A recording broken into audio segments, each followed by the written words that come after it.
Swamiji, just visualize yourself as Swamiji intensely and reverberate with the Mahavakya. Om Nityananda Paramashivoham. As you experience oneness with the object and through this, from the space of oneness, command and make the object move.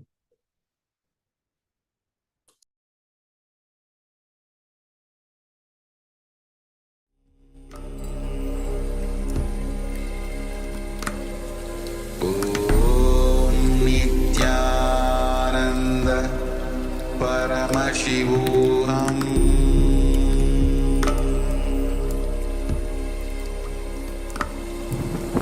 Om Nityananda Paramashivoham.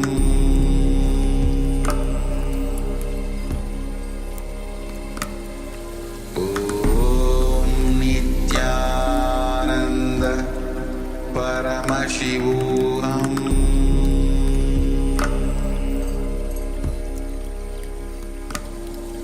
Om Nityananda Paramashivoham.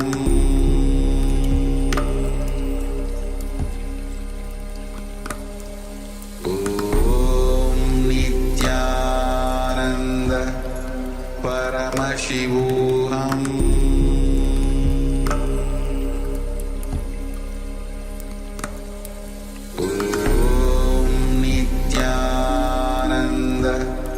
Paramashivoham.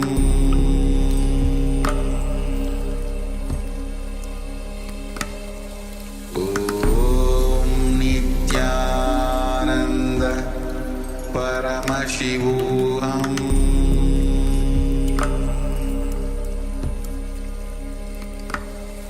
Om Nityananda Paramashivoham.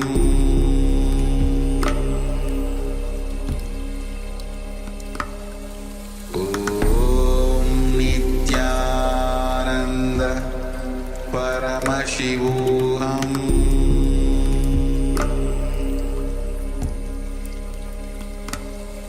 Om Nityananda Paramashivoham.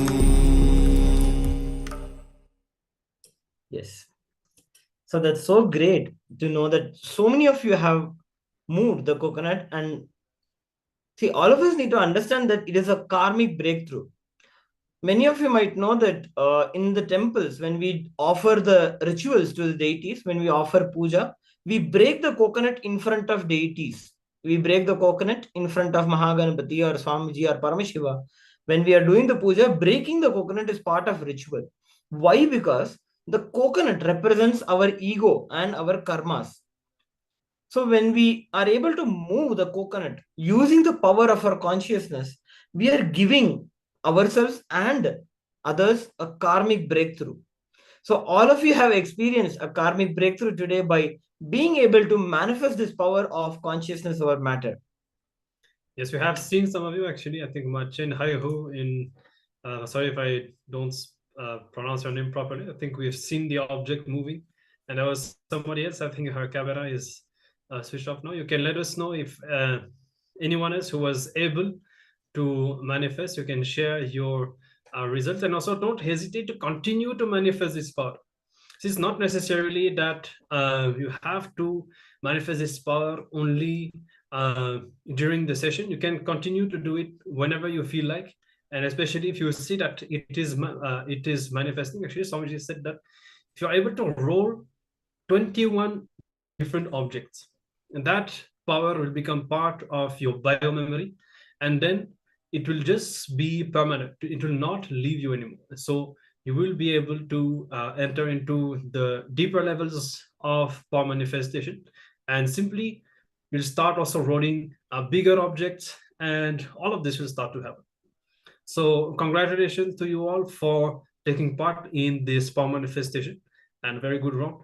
And we'll now be continuing with today's sessions. And now another important session, which is going to be on the science of initiation. So right now, all of us had the initiation from Swamiji, either direct initiation such as the Shiva Diksha and Gayatri Diksha and so on. But darshan itself, just sitting in front of Swamiji, is an initiation. And what does it mean? What Swamiji really does actually when we sit in front of him, and the energy transfer, this initiation happens. What is it really that is taking place? So this is what we'll be learning now in this next session, where on one side, Swamiji will be explaining the spiritual aspect and making the connection with some of the scientific discoveries and observations, so that we can have a tangible understanding of the intangible phenomena that initiation is. Because every day we are going to be receiving initiation from Swamiji during the darshan. So let us have a clear understanding about what's going on. So let's come to the space of listening, and let's now discover about the science of initiation.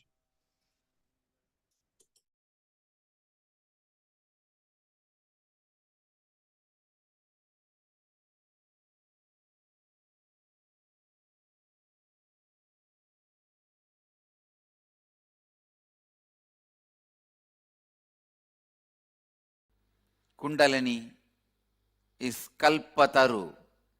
It gives anything you want and the space of not wanting anything. All the techniques, kriyas, yoga, pranayama, meditation, process, rituals, everything is only to awaken your Kundalini either partially or fully. Vivekananda says beautifully, even during your intense prayers, it is your Kundalini which is awakened and answers to your prayers, responds to your prayers.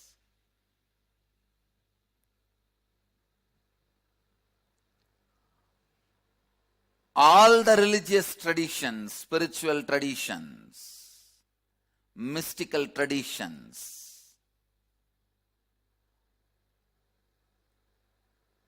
work only on awakening the Kundalini energy.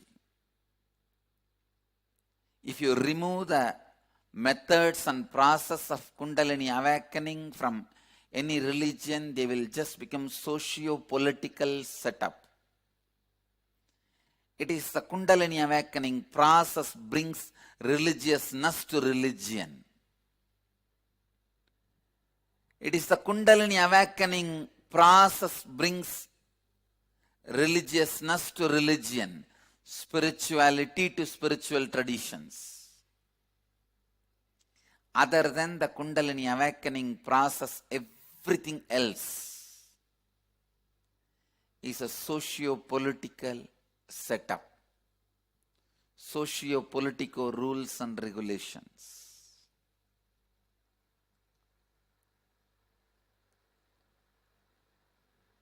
How the essence of a sweet is sugar, essence of a religion is Kundalini awakening process.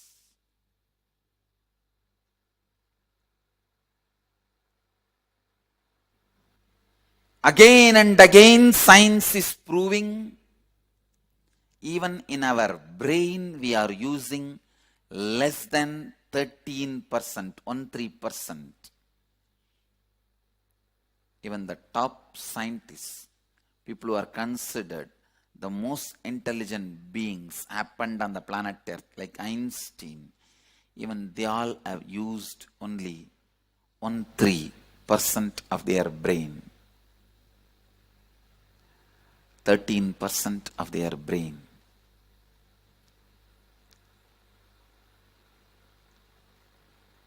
Then most of us must be using much less than that. Listen, brain has two parts. One, mechanical parts, which takes care of your mechanical functions of the body. Movement of blood, movement of intestine, movement of the heart, movement of lungs. just the mechanical basic survival need management part. It is like whenever you have bandh in India, means every once in a day. Already we don't work. Why do we need bandh? I don't understand. Anyhow, we have all wrong methods of showing our protest. So when we have bandh, we allow the basic survival needs to function, like milk, food, medicine supply.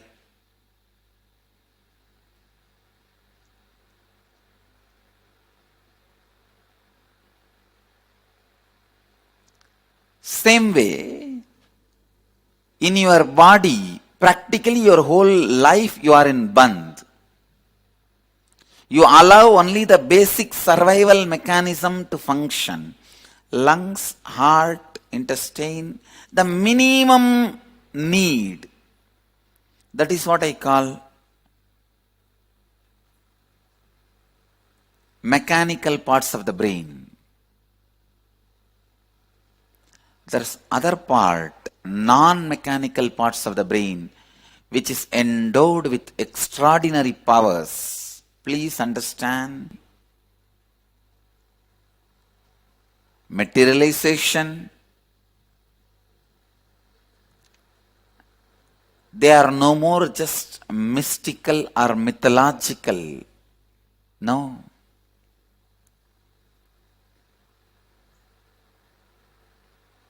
They are mathological. They are no more mythological. Enough of scientific researches have been done on them, established. They are not magic. They are math and logic.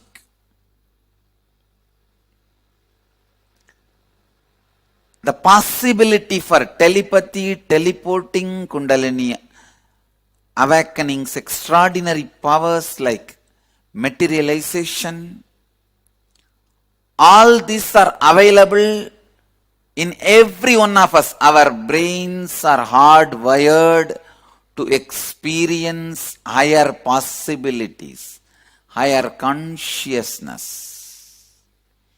That part only I call it as non-mechanical parts of your brain. Please listen. There are tons and tons of scientific research done on telepathy. The inner potential energy you have, the possibilities you have, is what I call non-mechanical parts of your brain. Awakening your kundalini directly awakens the non-mechanical parts of your brain and gives you the extraordinary powers like telepathy, teleporting, materialization, and what not. And it gives you the space of positivity, possibility, leadership, and enlightenment.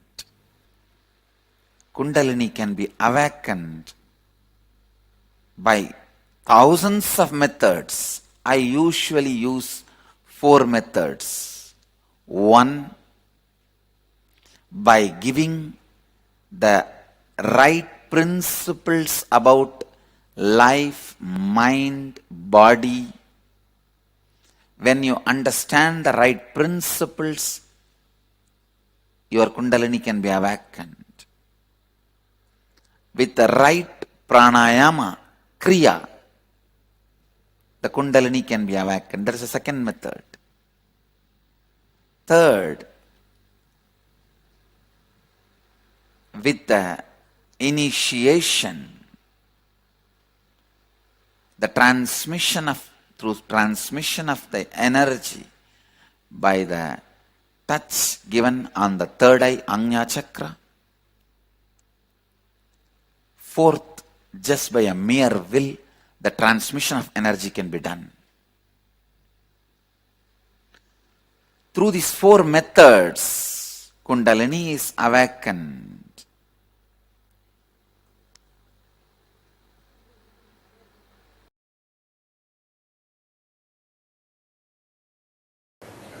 DNA can create magnetic wormholes which receives bits of information outside time and space. That's what we call consciousness. So till the wormholes are created in your DNA, you need an outside master. Once the wormholes are created in your DNA, you don't need outside master there. Outside Guru sits inside you as Antar Guru and teaches you. He sits inside you and goes on supplying the knowledge. And another one important information, the last punchline. It was noted that this information can be passed on between individuals whose DNA is turned on or activated. Whatever I downloaded through my wormholes and DNA can be transmitted to you without using my words, without you seeing or listening. Just if your DNA is activated or turned on. That is what I call initiation, Upanishad.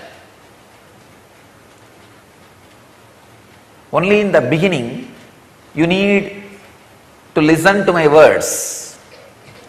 If the DNA gets activated or turned on, no need for words, no need for ordinary way of teaching. Just the transmission, the initiation, energy darshan is enough. That is what I was telling yesterday. It is, initiation is like an intense downloading into you.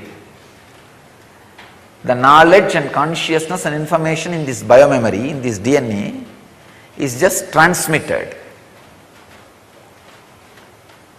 That is why these acharyas, once they are initiated, our trained teachers to go around and take classes, once they are initiated, there are thousands of information they never learnt from my books or heard from me, starts expressing through them. The answers which they would have never heard from me or read from my books suddenly starts expressing. How? This is the science. If your DNA is turned on or activated, these bits of information which gets downloaded through the wormholes created in DNA can just be transmitted without any conventional methods. This is what is happening during every initiation, every process in inner awakening. This is what I am doing in our Vidyalayas, in our Gurukuls. There's one more very interesting bit of information I have. It's from psychedelicadventure.com, website psychedelicadventure.com. Scientists irradiated DNA with laser light. On a screen, wave pattern was formed. The wave pattern still remained even after removal of DNA. It infers, point 1, the energy from outside of space still flows through activated wormholes after DNA removal. Means once the initiation is given, even if you are not physically around me, the connection and energy transmission constantly goes on.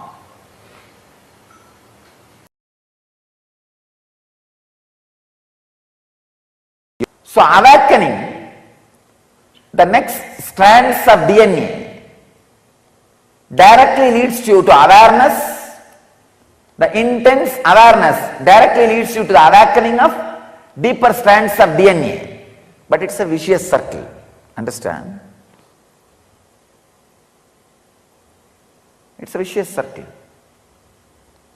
When you try to awaken the DNA, you feel you don't have enough awareness. If you try to have enough awareness, you feel enough strands of DNA is not awakened. How to break the vicious circle? That is where the role of the master's play comes in. That is where the master's role comes in.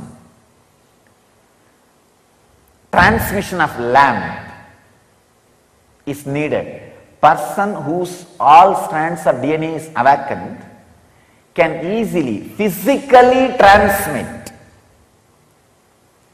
and awaken your next level strands of DNAs, second, third, fourth, fifth. If only one strand of your DNA is awakened, you can easily awaken at least next 5. If already 3 is awakened in you, you can easily activate next 10. Sorry, totally 12.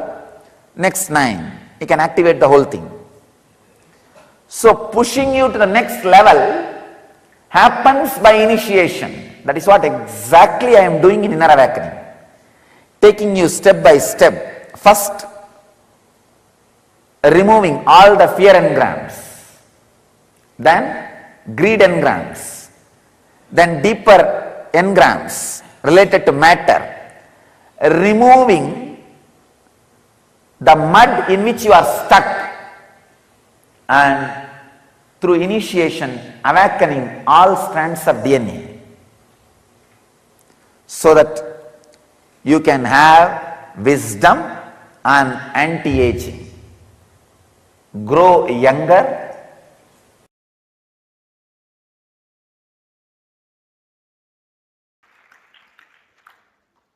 I am introducing one of the important sacred secret, a spiritual principle to all of you. Please listen, the keyword, mirror neurons. Let me explain the concept.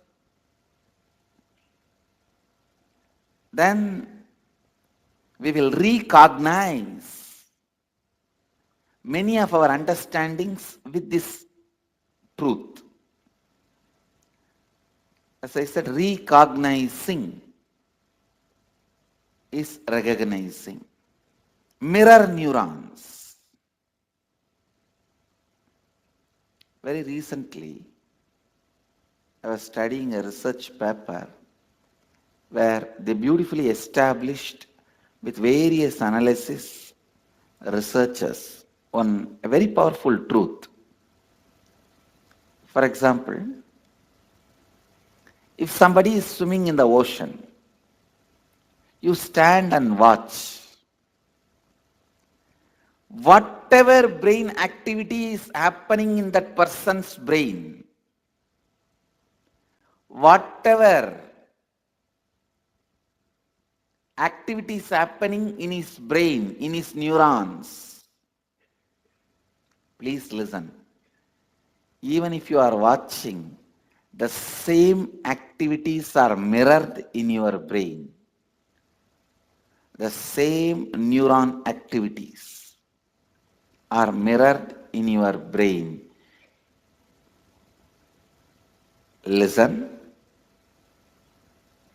If you are watching totally, the same effect is mirrored totally in you.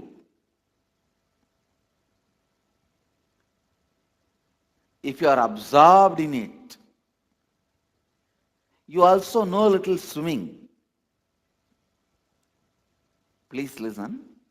If you know a little swimming and you are absorbed in it, you are not swimming, you are just standing. Both brains are in the same frequency, the same effect, and no difference.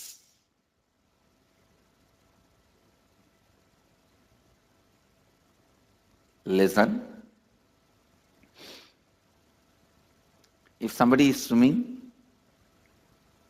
in the ocean, you are standing and watching. If you don't know swimming, if you are not completely absorbed in it, maybe some 80% is mirroring. If you are absorbed in it and you also know swimming, there is no difference at all between his brain and your brain. The mirroring effect, I tell you, if you are watching totally absorbed in it, then the same activity is replicated in your brain, meaning the same kind of electric and neurotic impulses are activated in your brain. This defines, this demystifies many mystical phenomena. Please listen. Now you know why just by gazing into my eyes, you are in the space of completion.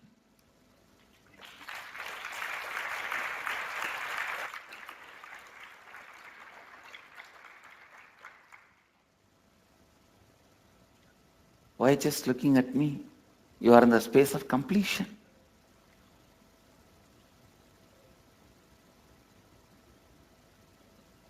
I am swimming in the ocean of consciousness in the space of completion.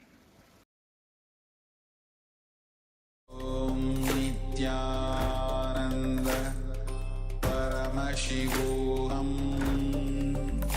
Om Nityananda Paramashivoham.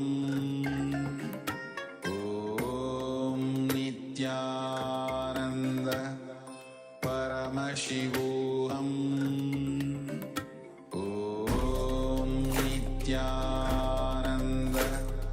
Paramashivoham.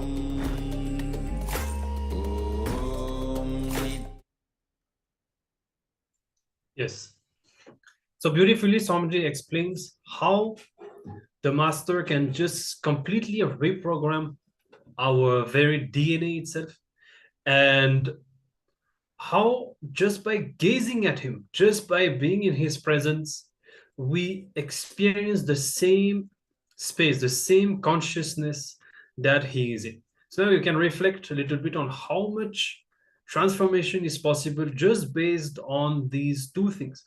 One, if we think from the DNA aspect, it means that literally Swamiji can completely transform our DNA. So there's absolutely no limitation either based on birth, based on the country that we are from, based on the family, the genetic history, the lineage that we are born in.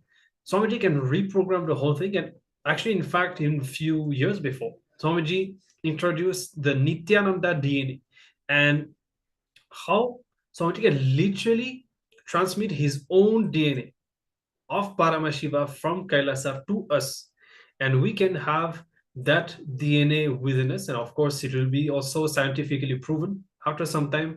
And we can even, through the superconscious mutation science that Swamiji has revealed, and Swamiji also gave the example of beings like from the Mahabharata and all that, who were superconscious mutants who accessed powers and extraordinary capabilities without any training, just by the initiation from their masters, who just transformed their DNA through this science of initiation. And then these beings start expressing and manifesting superconscious beings, gods and goddesses from Kailasa in the physical plane. And today, this possibility is there for each and every one of us. Okay, all it takes is just coming to complete completion within ourselves, detoxing the body and mind, making our consciousness powerful, and being ready to get involved more and more. And somebody can completely transform everything.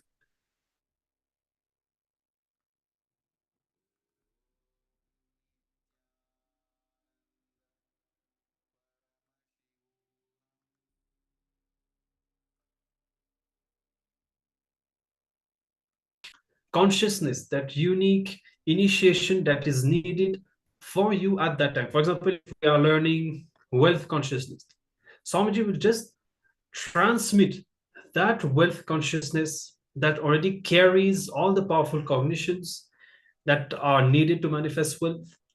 It will transmit that space of completion that you need to manifest wealth in your life.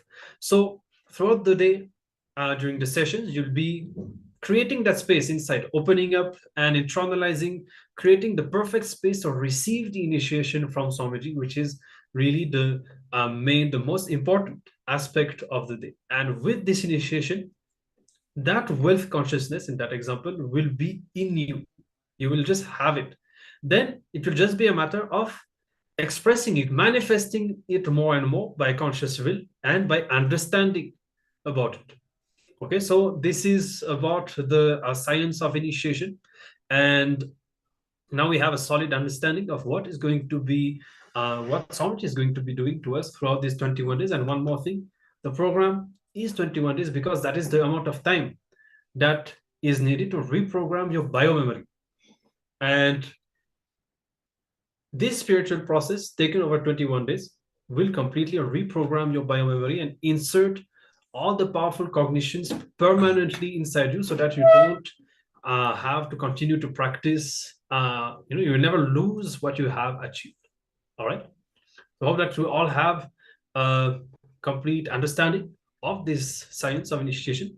And with this, now we'll be entering into a next session and we'll be discovering about yoga. So as you may already know, one of the important dimensions of this Paramashivoham is going to be Nityananda Yoga.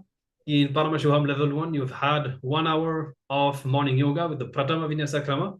Now in Level 2, it should be 3 hours with a very intense Nityananda Yoga session of 308 asanas. And this Nityananda Yoga is absolutely unique because Swamiji has revived some of the rare, very ancient components of yoga. So doing every asana, you are visualizing, you are chanting certain mantras, and all of this combined makes Nityananda Yoga very powerful, very unique, and directly preparing your body and mind for enlightenment. And so now we'll be learning from Swamiji about what is yoga.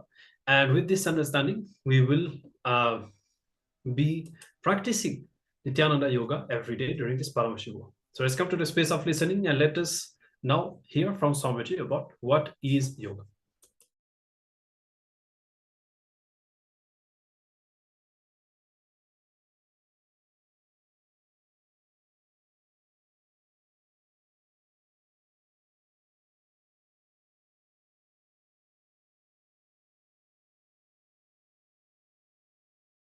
Yoga.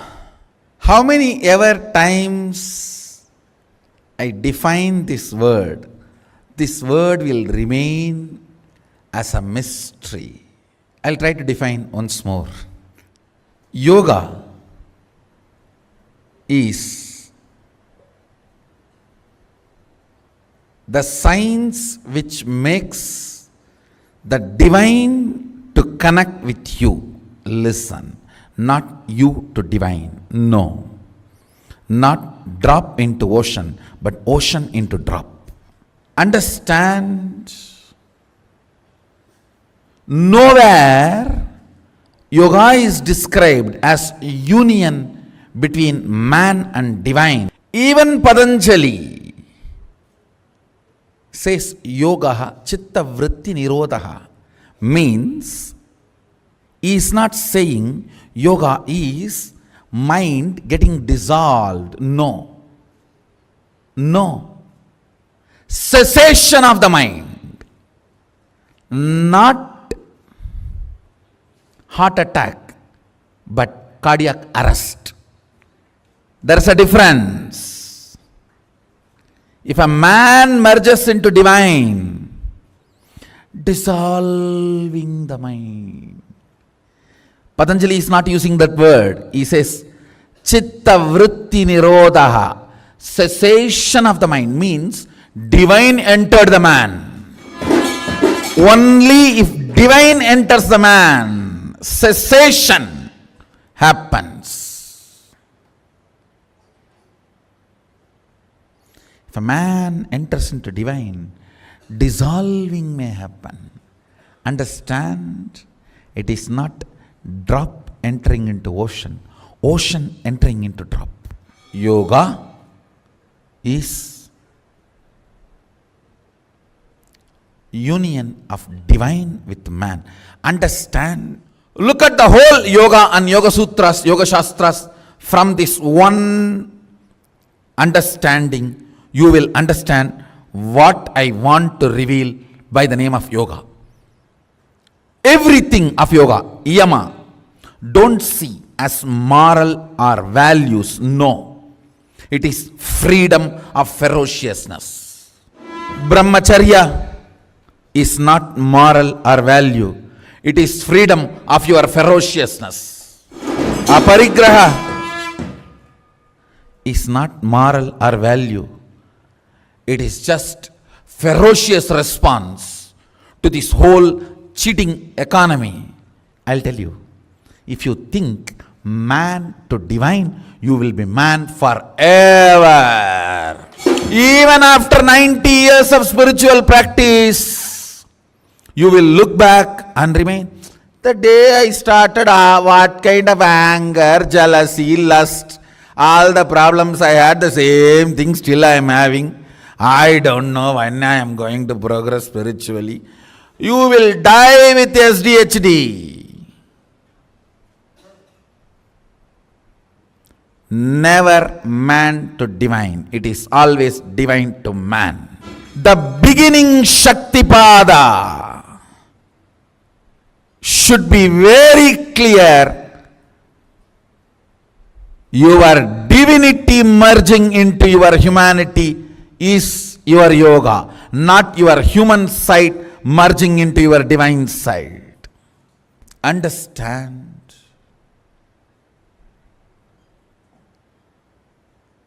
Precisely in my Atma Pramana, I will tell you yoga. What is yoga? I have given you what Patanjali describes, and I will tell you what is precisely from my Atma Pramana. Strong cognitions exploding into your system and changing your whole brain's alchemy, putting you in the space beyond any description is yoga from my experience.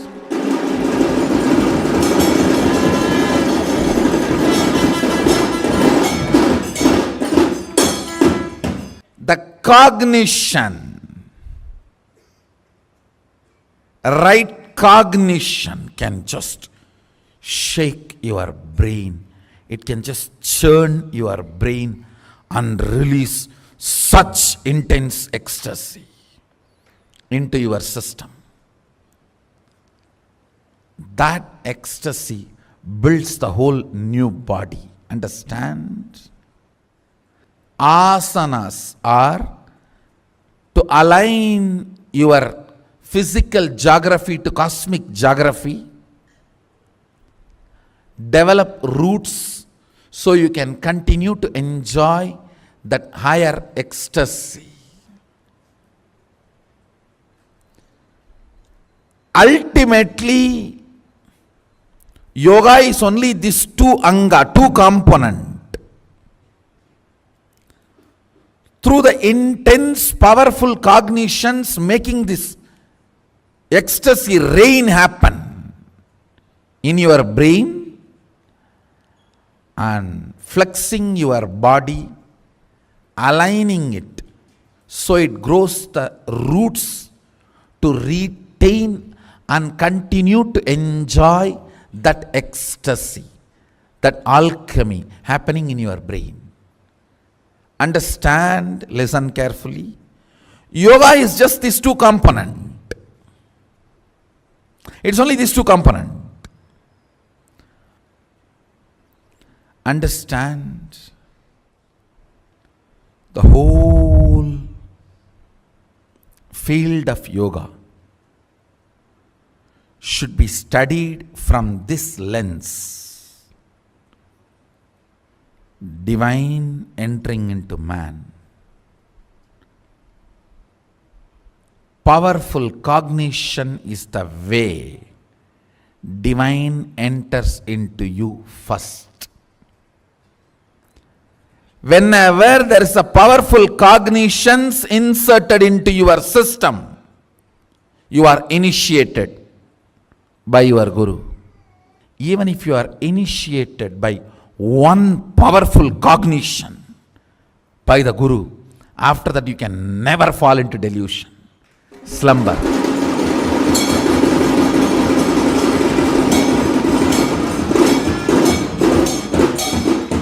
The part of your brain which puts you in apasmara, total delusion, trubhava, is permanently damaged by the initiation of the Guru.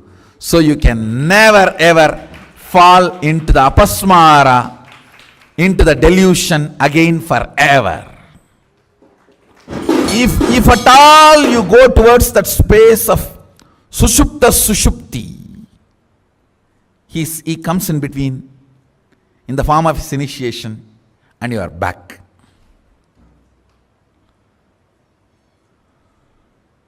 I tell you, yoga is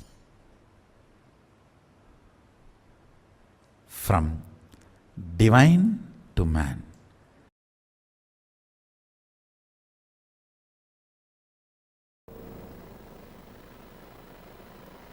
Understand, Adi Yogi Mahadeva revealed this science in Shivagamas to the whole universe as a science to awaken your inner potential energy. It's a great science where your body is trained to achieve its peak potential through asanas and mind is trained through liberated thinking. Your breathing structure is trained through pranayama. The various steps are used in yoga ultimately to awaken your Kundalini Shakti. Yoga is not meant just for your well-being or health. It is meant to awaken your mystical powers. It is meant to awaken your spiritual realization, realizing your spiritual identity is the ultimate goal of yoga.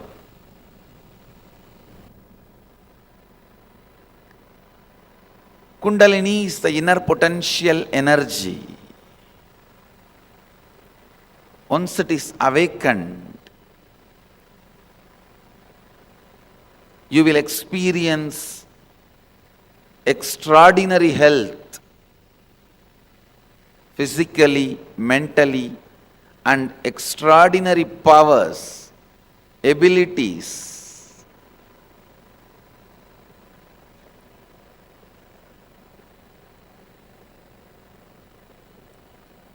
Everything in yoga is finally aimed at.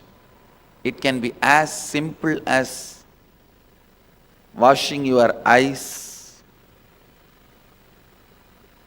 or as difficult as Shirasasana,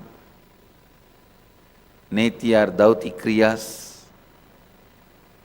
Everything is aimed at awakening the Kundalini Shakti in you,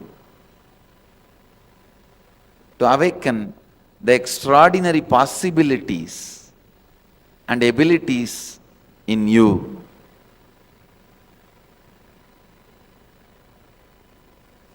Yoga is one of the greatest gift given to the world by Mahadeva directly. Please understand, yoga is organized by Patanjali but gifted by Mahadeva himself. In the recent days, modern days, for India, when we utter the word recent days, modern days, it's 10,000 years. So in the recent days, 10,000 years before, Patanjali organized it. But originally, it originates from Mahadeva, the Adi Yogi.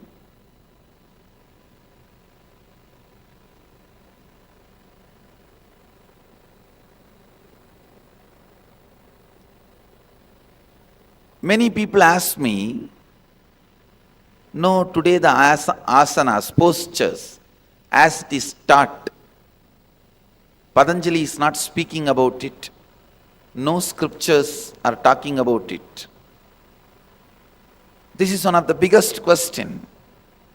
Many so-called intellectuals pose this question, and they also use this question point to attack yogic tradition. Please understand, every posture,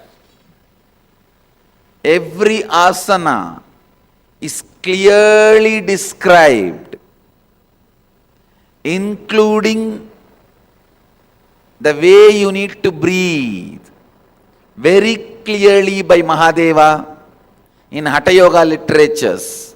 There are books like Kumbhaka Patati, Hatha Yoga Pratipika,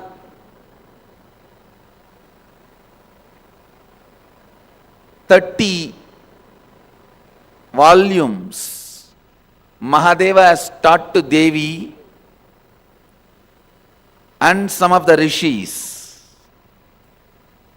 Very clearly, every posture, 997 asanas.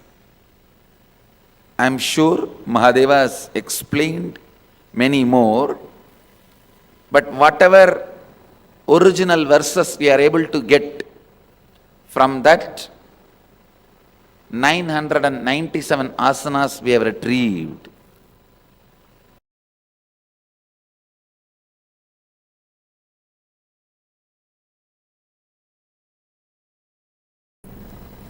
Please understand,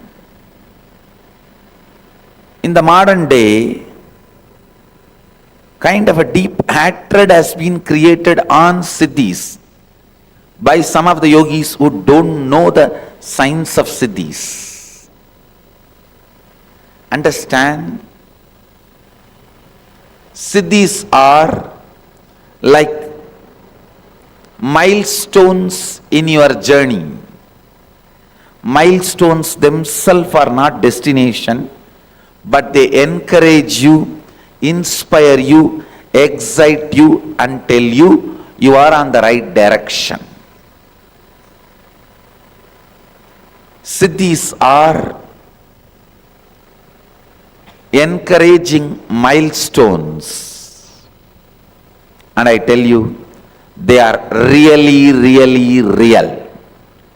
They are neither illusion, hallucination, whims or fancies. They are really, really real. And any authentic yoga practice as per the yogic literatures I am talking, authentic yogic literatures will develop siddhis in you. Please understand, do not do, keep this as a law, rule, do not do any yoga or technique or pranayama practice unless it awakens some siddhi within 21 days in you. Please understand. Within 21 days it should awaken some siddhi or spiritual experience, intense spiritual experience. Otherwise, please do not continue that. It is not for you. Either it is not cooked with the right ingredients, or it is not meant for you. Go back to original source, original authentic spiritual literatures, original authentic yogic scriptures. I have seen the so-called many yogis, gurus, gurujis,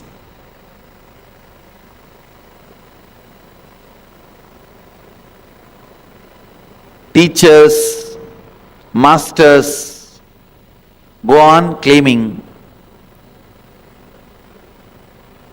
healing should not be done, siddhis should not be achieved. What is siddhi? When you are traveling in certain path towards enlightenment, automatically powers start manifesting in you.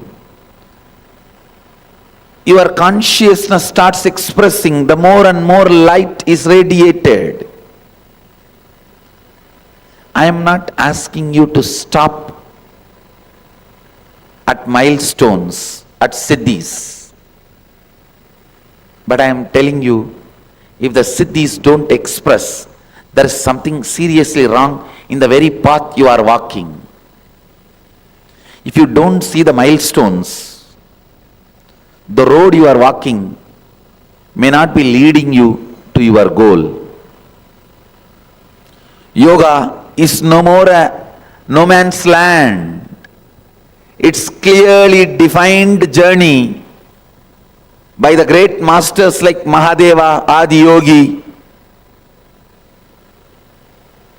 Patanjali, Swatmarama, Goraknatha, Maschendranatha. The great yogis have done enough of powerful, foolproof, time-tested GPS, which never gets expired. Understand? Yoga is not no man's land where you just have to walk blindfolded. Of course, if you are initiated into your third eye, you will be able to walk blindfolded. But be informed, siddhis are neither wrong nor the destination. Unless the siddhis manifest, you may not be following the right practice and techniques. If the siddhis are not manifesting, go back to the original scripture or the masters who are teaching based on original scriptures. I am already an experienced teacher with my own practice, which I developed. How can I align myself to be more authentic to the tradition? Great. Just pick up these few books. There are clear books. Asana Patati, Kumbhaka Patati, Pranayama Patati, Hatha Yoga Pradipika. Time-tested, foolproof, authentic yogic scriptures. Pick them up, start reading. Simply you will know how to align yourself to that. And there are yoga Upanishads. In the 108 original Upanishads, there are yoga Upanishads. Pick up those yoga Upanishads. And yoga Upanishads very clearly describe the asanas, breathing techniques, everything. So pick up the yoga Upanishads, Kumbhaka Patati, Asana Patati, Hatha Yoga Pradipika, Patanjali's Yoga Sutras, and read. You will simply know how to align yourself authentic to the original, traditional, yogic and Vedic scriptures. Next. Many of my students and people around me like yoga, but they don't want to associate it with Hinduism. Is there anything wrong with this? Can you please elaborate? I think again I answered this question already. I stand with yoga, which is from the original roots, the yogic literatures, which is at least 10,000 years old.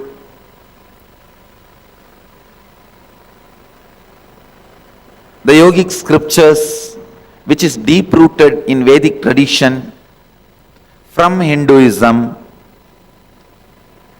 So I stand for that tradition.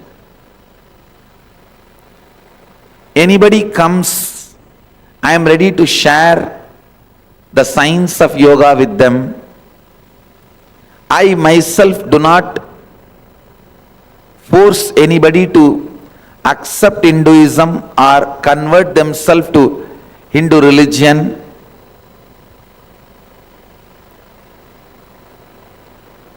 But I am also not encouraging people resisting Hinduism who say, I don't want to associate with Hinduism.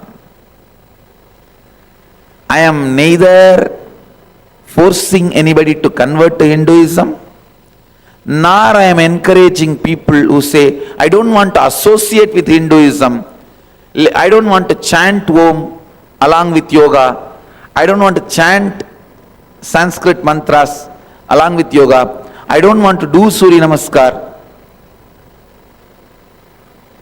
I am neither encouraging that. So I am very clear.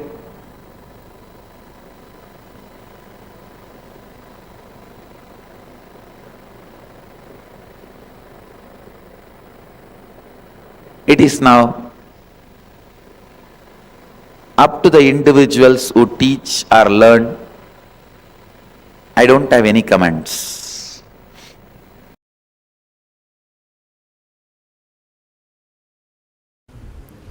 Yoga as religion, that is Hinduism.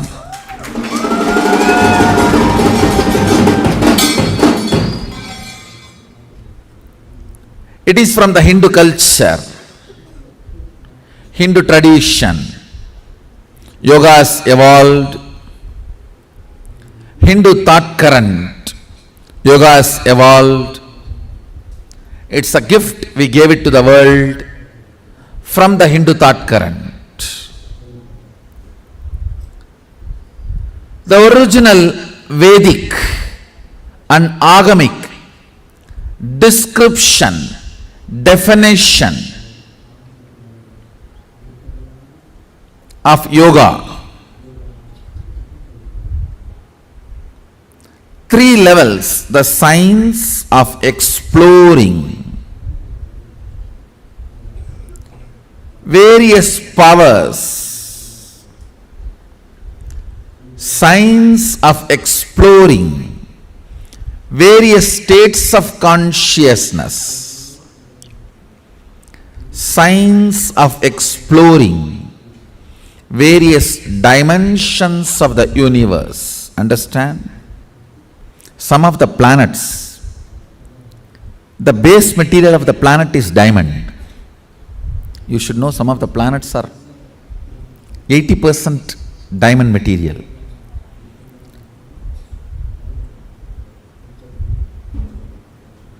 When we have access to the planets and able to transport, what will happen? Nobody can describe. Whether diamond market will collapse or value of our wealth will go up, we don't know.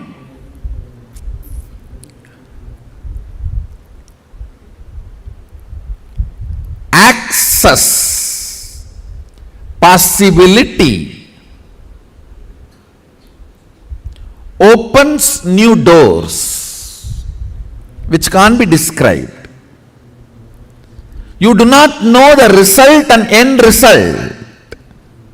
You do not know what all other doors can open through this. Same way, access to the multi-dimensions of the universe, you do not know how many new possibilities and doors open. And not only Hindu tradition talks about access to other lokas, other planes of universe, it was a very common practice in Hindu tradition. Human beings having access are those beings contacting human beings. I don't even want to say in the modern day people are not doing it. No, we have enough of people who are doing it even now.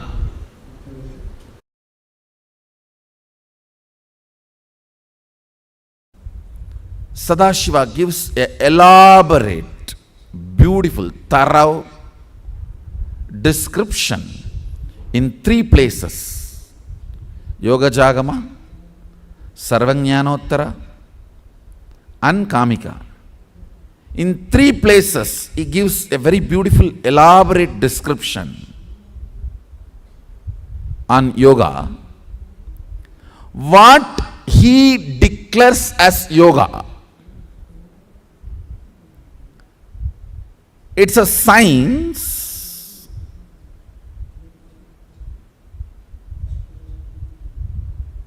to help human beings explore, manifest all the powers and possibilities, and have access and reap the benefits of all the states of consciousness, like Jakrat, Swapna, Sushupti, Turiya, Turiyadita, and Turiya crossing Turiyadita, and Turiyadita crossing the Jakrat, Swapna, Sushupti, and Sushupti raised to Jakrat, Swapna, Turiya, Turiyadita, crossing an ability to move and harness the benefits of the various conscious states. I'll explain. You may ask, what is the need to move to various conscious states? Understand, the absolute restful awareness is the quality of Turiya. Absolute restful awareness is the quality of Turiya. Absolute activism is quality of Jakrat. When Turiya and Jakrat merges and expresses in one body, it becomes Turiyatita, absolute restful awareness with absolute activism. It becomes Turiyatita. So exploring and harnessing the various states of consciousness. Listen. Exploring and harnessing the powers, abilities of various states of consciousness. Paramashivoham. Om Nityananda. Paramashivoham. Om Nityananda. Paramashivoham. Om Nityananda. Paramashivoham. Om Nityananda. Paramashivoham.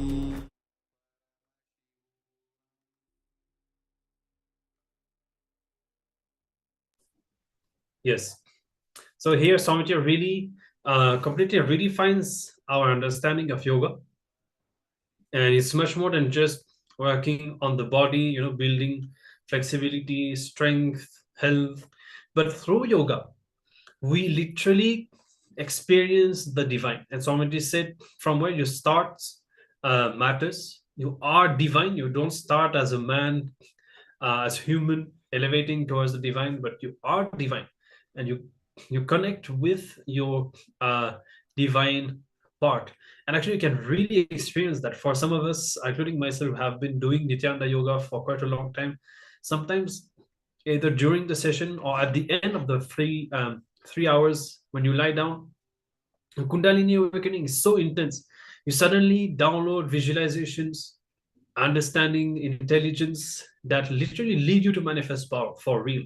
And you can really experience that when you start practicing, and when your body gets to a certain level of detox, and when the Kundalini awakening becomes intense, you can literally start experiencing the awakening of your chakras, and all these great spiritual possibilities really happen. And of course, Swamiji also again spoke about the spiritual powers. Now, for all of you, it is already very well known. Most of you already have manifested already many different powers, so you're already acquainted with the science. But yeah, yoga, Nityananda yoga, as revealed by Paramashiva, is going to be a very powerful experience. And we already know that in the Chinese Sangha, for most of you, already a lot of people have had experiences and shared all of these, and maybe you all would have had the opportunity to listen to them. If not, surely you will have that opportunity in the coming days, and I will tell you what Nityananda yoga has done to them and how it has really helped them. And so we encourage all of you, from tomorrow onwards, the first session is going to be Nityananda yoga for 3 hours. So do come and practice according to your capacity. You don't have to necessarily do all the advanced postures. You can just do how much ever you can, and you will see that even within just few days, already your body and mind will start to change a lot, and you will start to have very powerful experiences. So that's it for Nityananda yoga. And now another session that is actually connected to that is the Nitya Kriyas. So you may know that Swamiji has revealed many different Kriyas. We refer to them as 108 Nitya Kriyas. Actually, there are even more than that. And Swamiji has literally designed Nitya Kriyas to treat specific problems like heart diseases, depression, migraine, and so on. And today we'll be learning the science and experiencing one such Kriya. Yes. So Swamiji multiple times says this, that Swamiji has not created any of these Kriyas, but he has just organized them in a way for the modern humanity, for us to be able to solve our problems. Like Swamiji has revealed many Kriyas, such as Kriya for depression, Kriya for us to cure from anxiety, from obesity, from any of our problems that we experience in our day-to-day life. Swamiji has revealed a Kriya for it, for us to be able to complete with the problem and go over the problem. Yes, so now to start with, we will be learning about the whole science of Nityananda, of the Nitya Kriyas, in a short video, a short clip. And after that, we'll be experiencing our first Nitya Kriya. Ideally, every day we'll be discovering at least one Kriya, sometimes even more, depending on how difficult and how long it is. Some of them are very short and easy to perform. And today we will be learning the Kriya for migraine. So that, and see, one more thing, like these Kriyas not only will treat the problem, but even if you don't have that problem, they will just create a much better and a much beautiful state within your body and mind. So that's about it. Let's now start. Let us listen to the science of the Nitya Kriyas, and then we will enter into the practice.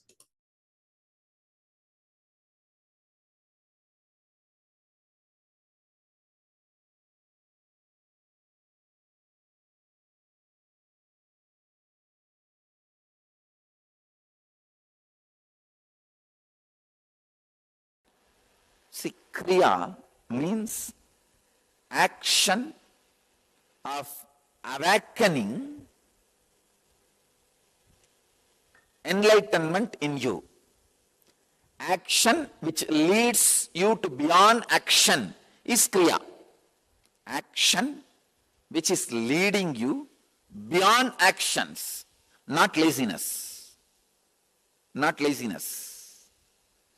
Action which leads you beyond actions is Kriya.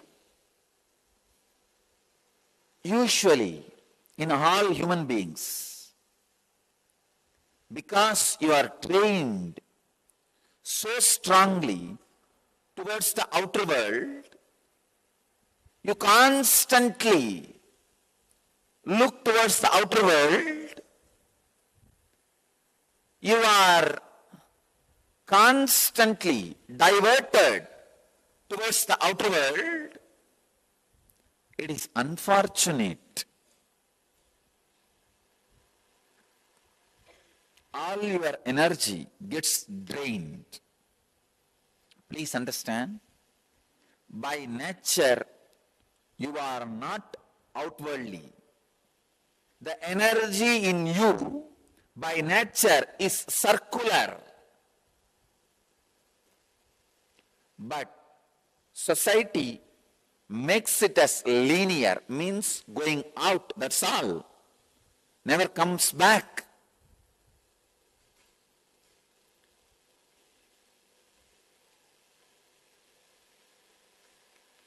Some of the scriptures say, all five senses are extrovert. With all my humbleness, I differ. I wanted all of you to know. I am telling you from my very personal experience, your senses are not outwardly. It is not created only to function towards outer world. No. Society teaches you only that dimension. It never teaches you the dimension of looking in, turning in. 80% of your energy goes out just through the eyes. I can tell you, if you just close your eyes whenever you don't need to see, that is enough. Your Kundalini energy will be awakened. For example, if you are going in a vehicle somewhere, your driver is driving, you don't need to keep your eyes open. Of course, if you are driving, you need to keep open. That's different. If your driver is driving, why should you keep your eyes open continuously and watching the same scenes? No need. Close your eyes. Whenever not required, shut your eyes. Whenever not required, shut your mouth. Yogasya pratamam dwaram vangnirodha. The first step for yoga is cessation of words. Infuse silence.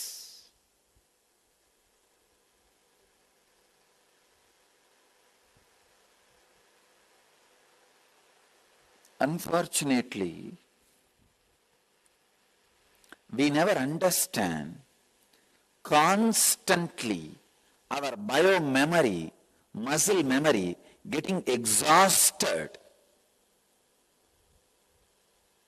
by misusal and abusal and extra-usal of senses. Understand? Misusal, abusal and extra-usal of senses. When you don't need, keep your eyes closed. Keep your mouth shut. That itself will save your energy. Actually, I wanted to give this one message to all our disciples. The fourth part of the Kriya is based on the philosophy, don't waste your energy. I want all of you to know, please understand. Use all your energy either to create inner wealth or outer wealth. Don't waste. I am not against outer wealth. I am against you wasting your energy. Most of us just waste. What are you doing? Nothing in the inner world, nothing in the outer world. Chumma, just going around. Disrespecting life, wasting life. Don't do it. Let all your actions be either creating outer world wealth or inner world wealth. Let it be conscious.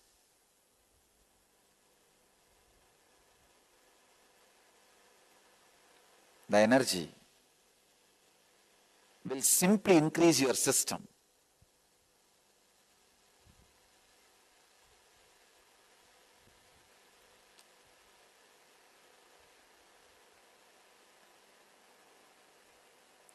All your actions and reactions be concentrated effort either to create outer world wealth or inner world wealth. Let there not be any waste of energy. Let there not be abusal of life.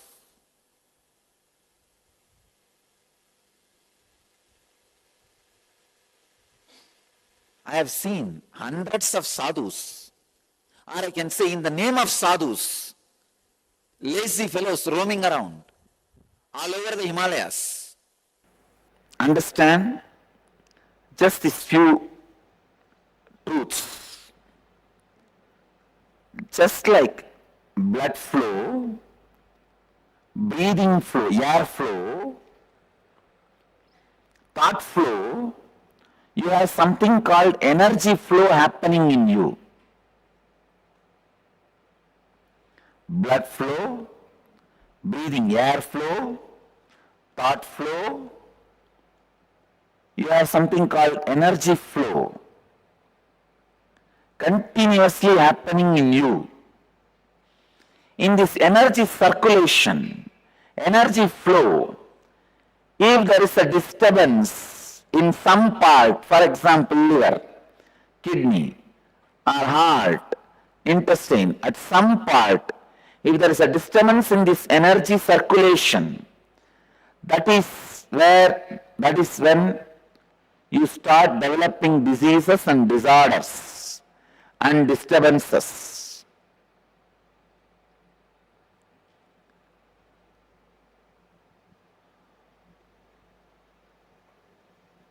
Disease, disorders, disturbances expresses itself in different ways. Now, if your body is put in certain position, that energy blockages get removed. The energy circulation, that system, that plumbing gets properly aligned. The wiring gets properly aligned. After that, the kumbhaka starts pumping the energy into that circuit. See, putting your body in certain asana makes the circuit blockage free. The circuit becomes perfect. But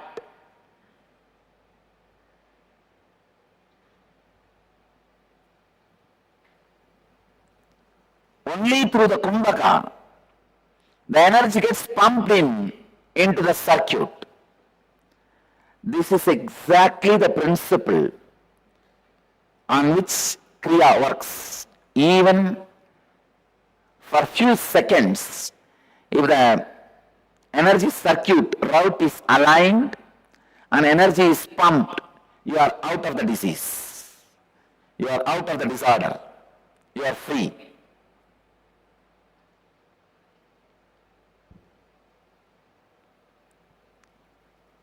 Sheetal Das, that is why I am saying, these kriyas are not just ordinary asana, ordinary yoga postures, ordinary kumbhaka, ordinary pranayama. It is like two different chemicals. Separately, if you take, it may take 10 years for you to cure the disease. But mixed properly in a certain combination, it removes the disease in 2 days, in one dosage. I can say these kriyas are my unique contributions to the world. The kriyas have 7 ingredients. 1, yoga. 2nd, kumbhaka, pranayamas. 3rd, visualizations. 4th, verbalization, means chanting of some mantra internally. See, internally when you create the sound, it's called mantra. Externally when you listen, it's called chanting. So, mantra, internal verbalization.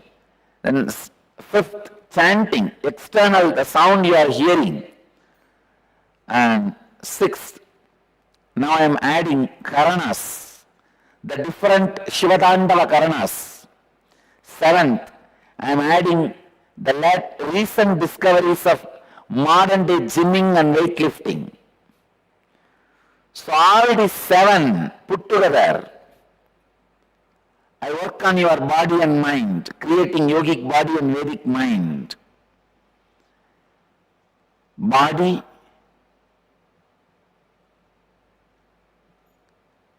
I'll call a body as a yogic body when it has power, stamina, flexibility, physique, energy. All the 5 put together is yogic body. I am using all the 7 ingredients to create yogic body for you. And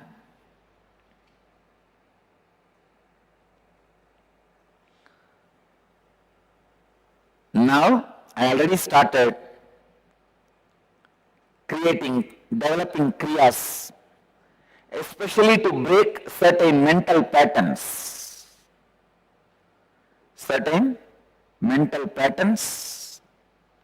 So,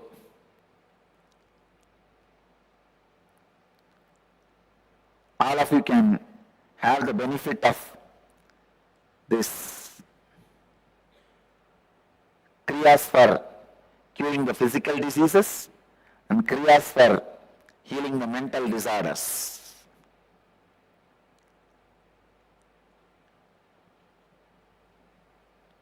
This exact principle on which kriya works.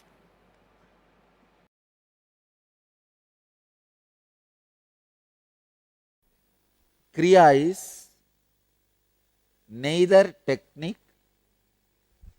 nor non-doing or Upanishad. It is all 3 put together and something more. See, spiritual working are three ways. 1, doing, technique. Blow the right nose, left nose, so many things, technique. And non-doing techniques, just sitting in unclutched way. 3rd, Upanishad, neither doing nor non-doing, master's presence is working. Kriya is all 3 put together. Here you are doing, you are also made to sit in non-doing, and master's presence is also working. That is why I am saying Kriya is Dhyana, Nirvikalpa, Upanishad, all 3 put together.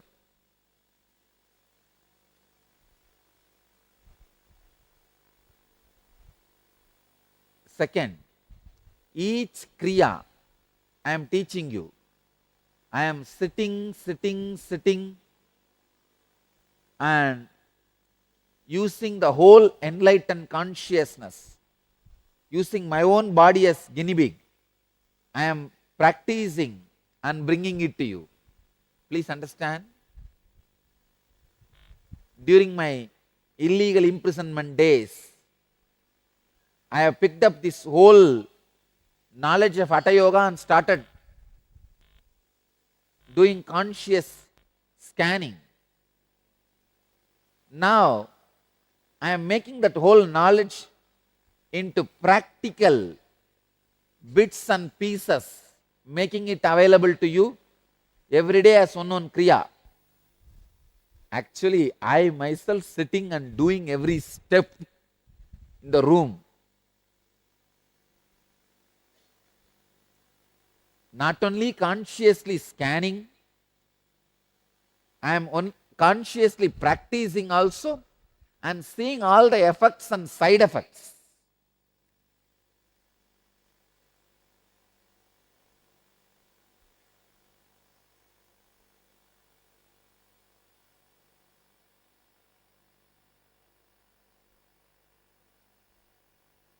Only then I am bringing it to you.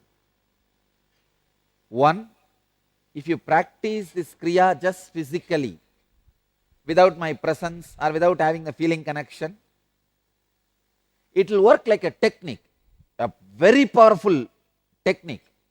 It will heal you physically immediately. But if you are doing it in my presence, with a strong feeling connection and all, this Kriyas not only heal those disorders, it awakens your Kundalini. Your very cell is taught to be immortal. The lesson of Nityatva, immortality, is awakened in every cell of you. So please understand, it's a very powerful spiritual process. I am making it very clear to all of you.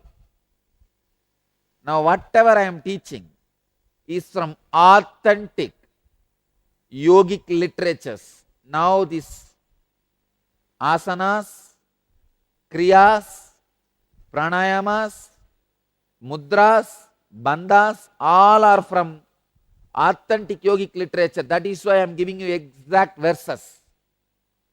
I can give you the source of the verse also. Today, the asana I am going to teach is from Garanda Samhita, Upadesha 2, verse 39.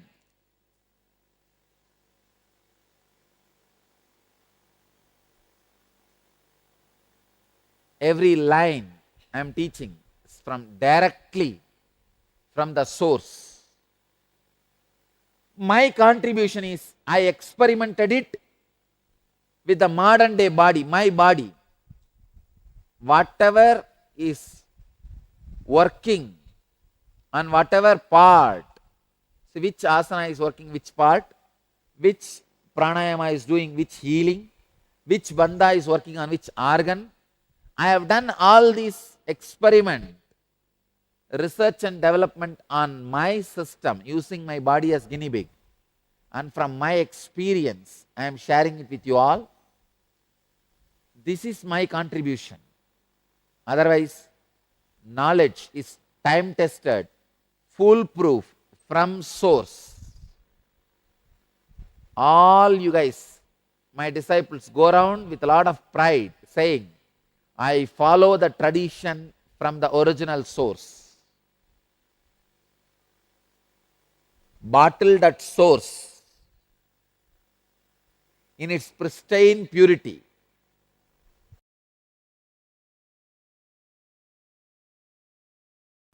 Just today I have developed a very simple technique, powerful, just for unclutching. Nothing else, pure unclutching. I have done a Nitya Kriya. So just like a Nitya Kriya for migraine, Nitya Kriya for blood pressure, Nitya Kriya for diabetes, almost all problems except spouse problem, I am able to develop Nitya Kriya. Only that still I am not able to manage. Maybe for that my incarnation would has to get upgraded to the next level. But anyhow, so today I sat with I did a reverse of unclutching. See, got into the extreme of clutching and did the reverse calculation of unclutching and what nerves need to be loosened, what part of the body needs to be tightened. That whole formula I studied and created a very simple kriya for the unclutching.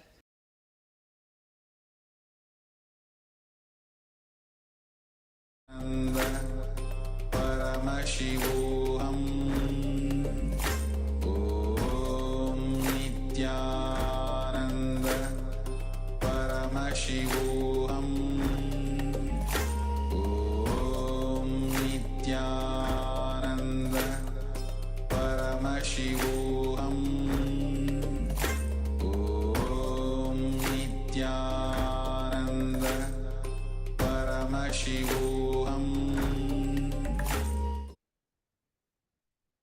Yes. So with this, we have just enough time to practice our first kriya in this Paramashivoham. And keep in mind, maybe one of the important understandings, you are going to be guided by Swamiji in another video here.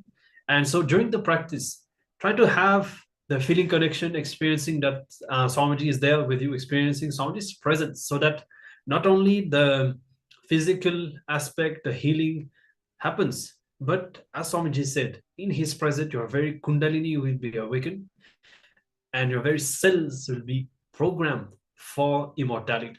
So let us hold this context, let us practice with the feeling connection.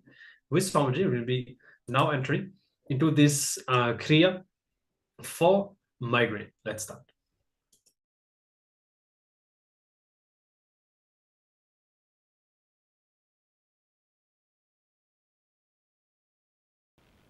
Today kriya. Today Nitya kriya for migraine.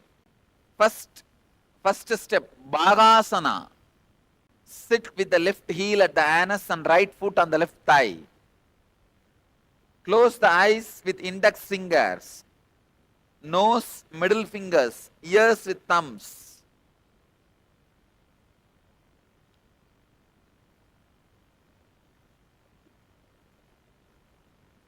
Bring your awareness to the eyebrow center, Ajna Chakra. Don't touch the mouth. Leave the mouth free, because through mouth you are going to do the pranayama. So only nose, eyes and ears you are closing. Bring your awareness to the brow center, Ajna Chakra. Be in this posture for 30 seconds.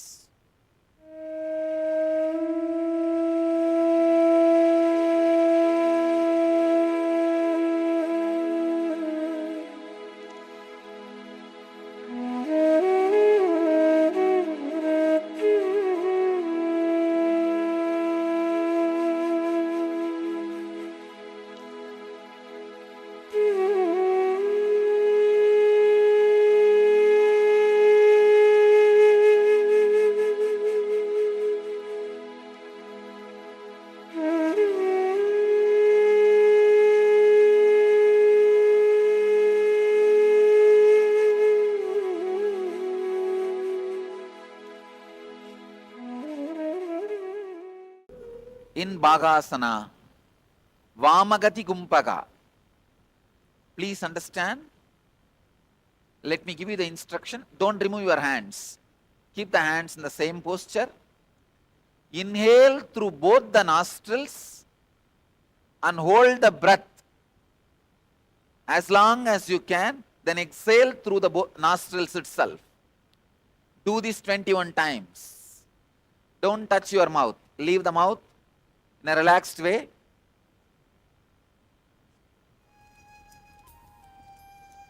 Don't close your mouth, or you don't need to widely open it. Just use only the nostrils to inhale, hold and exhale.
Utkranti pranayama.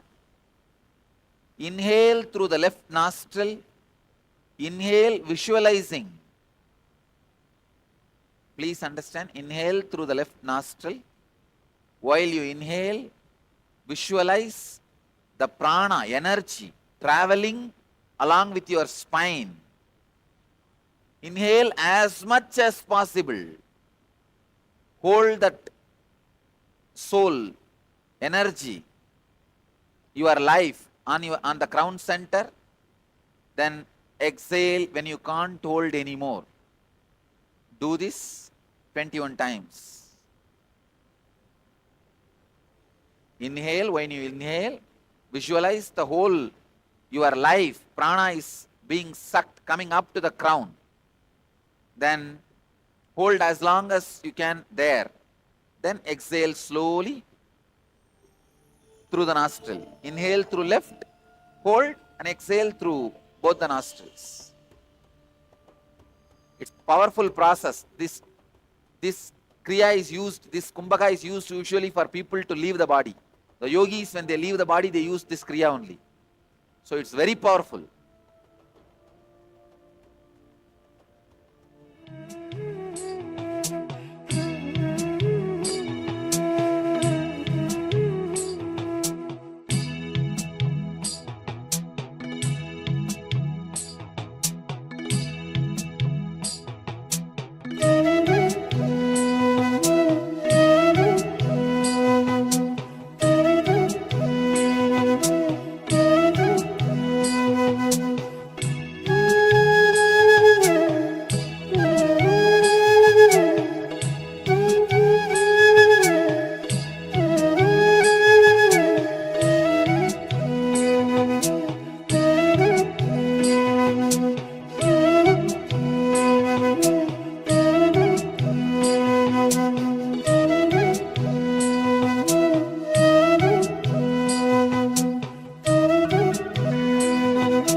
step.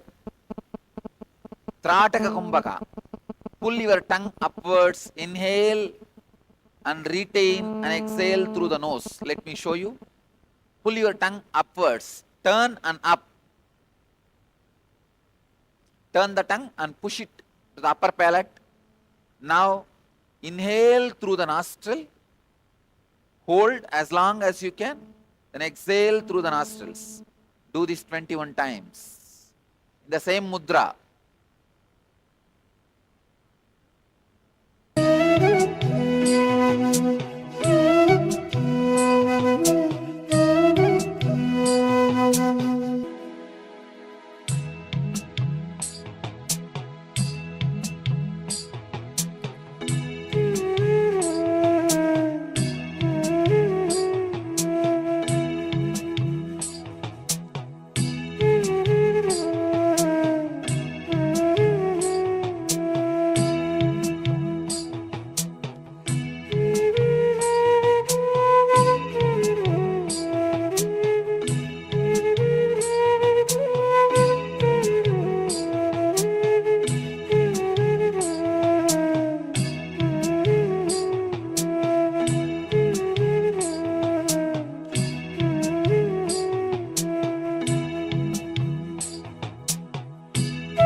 This pranayama, this kriya is very powerful to cure any level of migraine. Any problem related to head will be healed. Now sit silently for 3 minutes in restful awareness. Let the Kundalini energy in you all be intensely awakened and fill you all with bliss and joy.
Yes.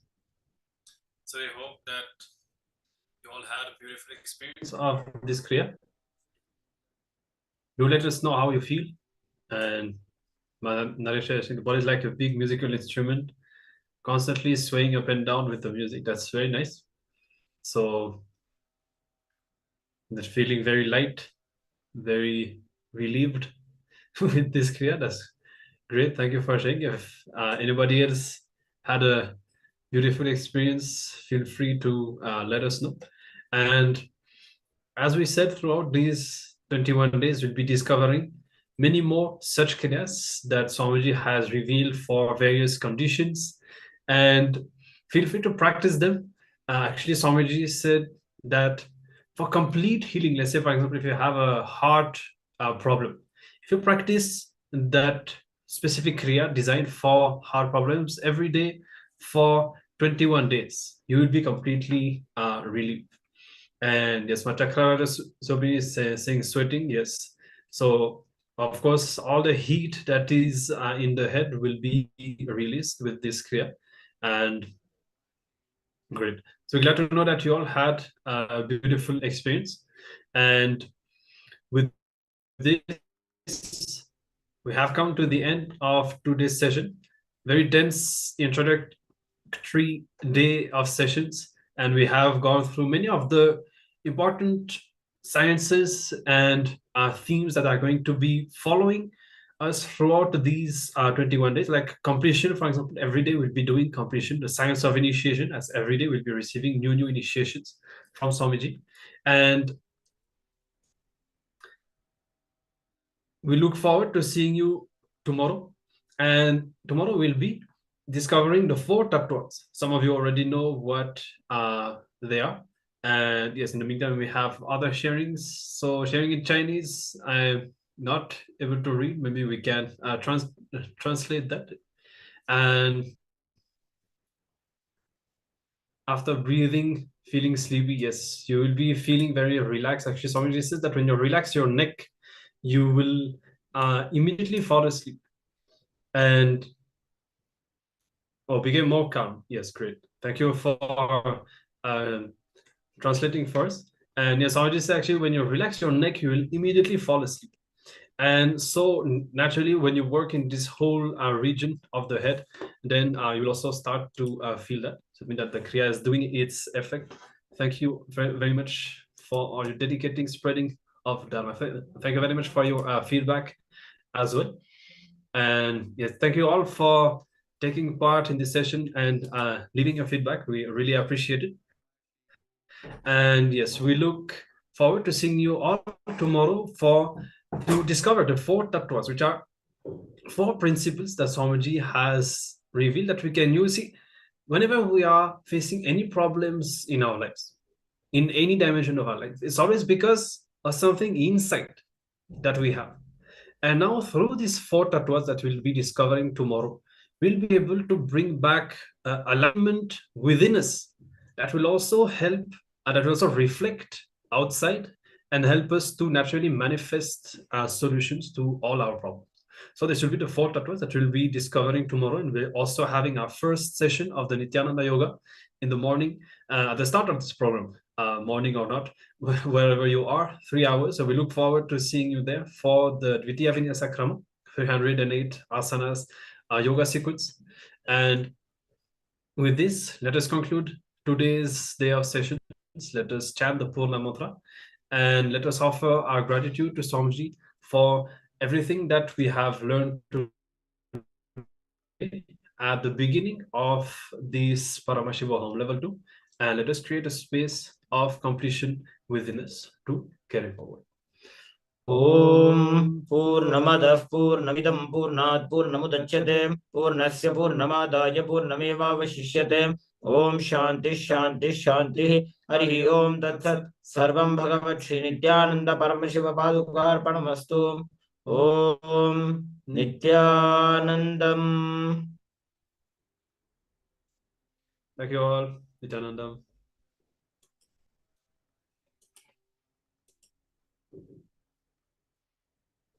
Paramashivoham. Om Nityananda.